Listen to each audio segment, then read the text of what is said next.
Ce matin, les escargots ont décidé de faire la course dans le jardin de Wilfried et Marie.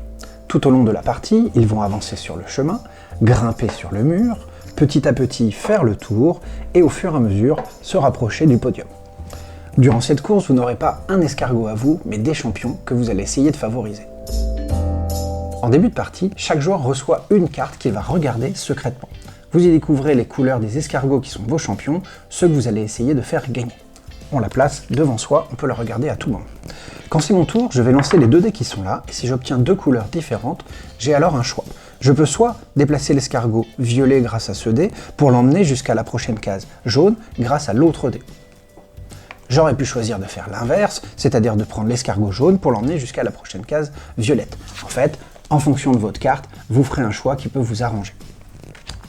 Si on avait eu 2 couleurs identiques, le jaune sur le jaune, inévitablement c'est l'escargot jaune qui va jusqu'à la prochaine case jaune. Au fur et à mesure, les escargots occupent les cases du chemin, c'est-à-dire cette case qui était précédemment jaune est désormais une case violette puisqu'il y a un escargot dessus. Si je déplace l'escargot vert sur du violet, il va venir se placer sur l'escargot. Désormais cet escargot, le violet, est bloqué, il ne pourra se déplacer que lorsque l'escargot vert sera reparti. Il est donc tout à fait possible qu'au fur et à mesure de la partie, 2 escargots soient bloqués. Si là je lance les dés et que je fais violet et vert, je suis dans le cas où les deux escargots ne peuvent pas se déplacer, et donc à chaque fois que la combinaison ne permet pas de déplacement, on prend l'escargot situé en dernier qui avance d'une case.